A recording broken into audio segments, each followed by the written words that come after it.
Cold calling icebreakers that hook decision makers. The first 30 seconds decide the rest of the call. If you've ever ended a cold call and thought, that was over before it started, you're not imagining it.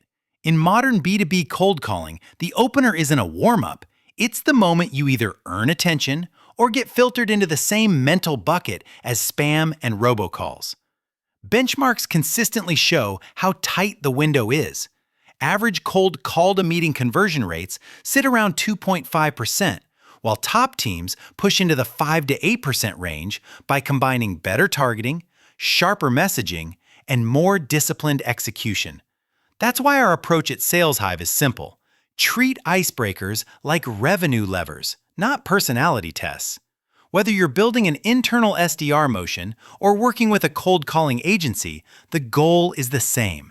Make the first seconds so clear, relevant, and low friction that a decision maker willingly gives you the next minute.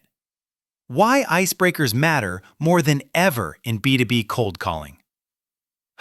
Live conversations are harder to earn than most teams admit. Research shows an overall connection rate of about 16.6%.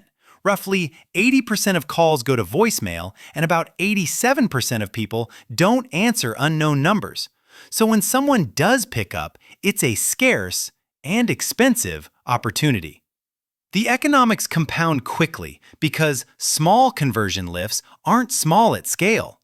Outbound benchmarks show about a 2.3% meeting booked rate per dial, and roughly 25 to 30% of live conversations convert to meetings, which means your opener influences outcomes in nearly a third of the calls where you actually reach someone. To make the performance gap tangible, here's how the numbers typically separate average programs from top performers. The takeaway isn't that you need a clever script, it's that you need a consistent system for earning micro attention and turning it into meetings. What a high-converting icebreaker actually does. A cold calling icebreaker is the first 10 to 20 seconds where you identify yourself, acknowledge the interruption, anchor to a relevant reason for calling, and ask for micro permission to continue.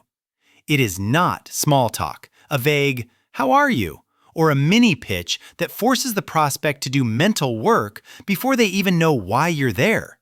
The fastest way to earn credibility is clarity: who you are, why you called them specifically, and why now.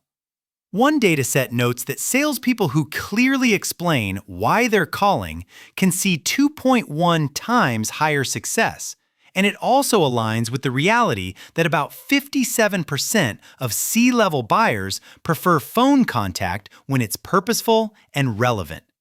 Relevance comes from context, not personalization theater. When reps follow a simple 3x3 research habit, spend 3 minutes finding 3 facts about the person, the company, and a trigger, conversion can improve by roughly 82%. And when that context is baked into the first line, personalized calls can outperform generic scripts by about 30%, especially in competitive ICPs. Your SDR team can actually use. If your openers only live in your top rep's head, you don't have a process, you have a personality dependency. The most effective sales development teams standardize 5 to 7 core icebreakers per persona: VP Sales, VP Marketing, Finance, Ops, IT, then require every SDR to run controlled tests before improvising.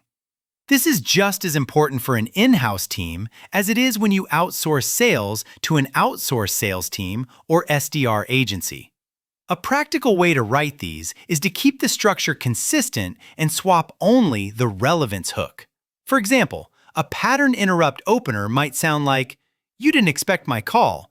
Can I take 30 seconds to tell you why I reached out, and you can tell me if it's worth continuing?" Then you plug in a trigger, a hiring signal, a tech stack change, a recent initiative, or a metric you can credibly influence. Operationally, embed the 3x3 step into your cadence tasks for Tier 1 accounts so it happens before the dial, not after a bad connect. When teams are making around 52 calls per day and only about 2% result in an appointment, you can't afford to waste the rare hello on a generic opener that sounds like every other cold call. Your icebreaker isn't an introduction. It's a negotiation for the next 30 seconds. Delivery and timing, the multipliers most scripts ignore. A strong opener on paper can still fail if it's delivered like a voicemail robot. We coach reps to slow down the first sentence, use a neutral to confident tone, and pause after the micro permission ask so the prospect can answer.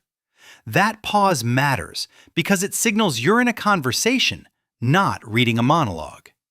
Timing matters as much as wording because it changes who picks up and how rushed they feel. Calling during common peak windows, like 8 to 9 a.m. or 4 to 5 p.m. in the prospect's time zone, has been associated with 40 to 50% lifts in connect and conversion in some outbound benchmarks, largely because you catch leaders between meetings rather than in the middle of them. One more overlooked multiplier is intent signaling. If your opener sounds like telemarketing or generic telesales, decision makers assume the rest of the call will be equally low value. But when you open with a specific trigger and a clear reason for the call, you separate yourself from noise, which is exactly what the best cold calling services and outbound sales agency teams optimize for.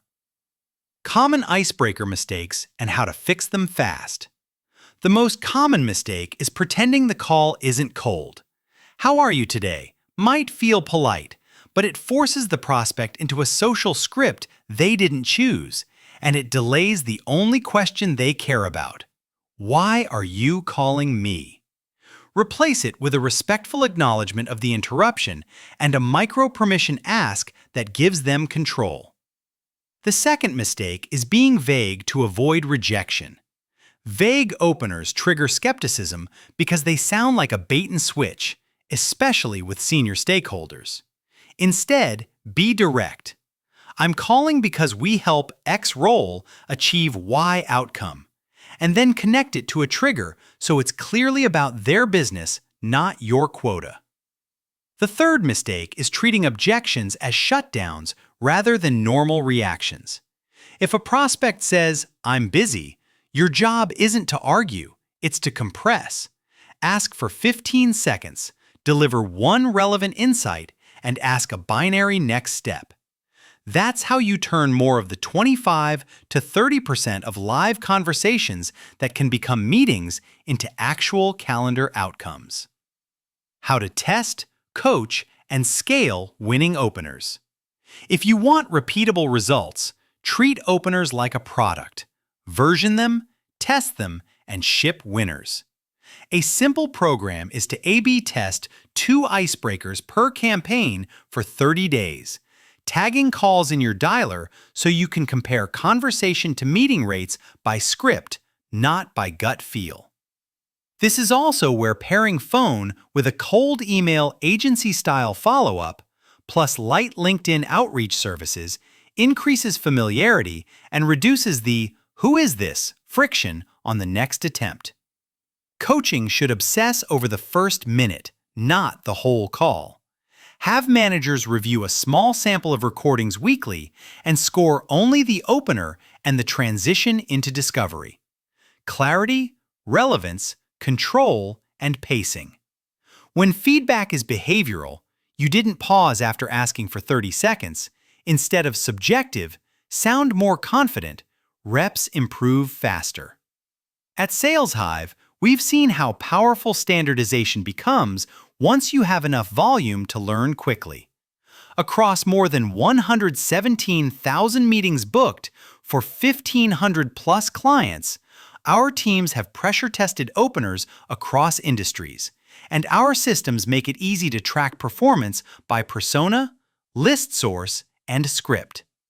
That same discipline applies whether you're trying to hire SDRs internally or working with SDR agencies to accelerate outcomes. Choosing your next step, in-house, hybrid, or outsourced.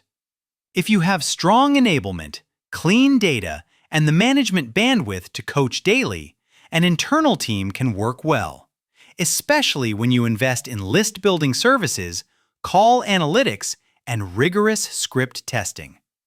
But if you're missing any one of those pieces, the opener quality tends to decay and the program looks like lots of activity with thin pipeline. A hybrid approach often wins.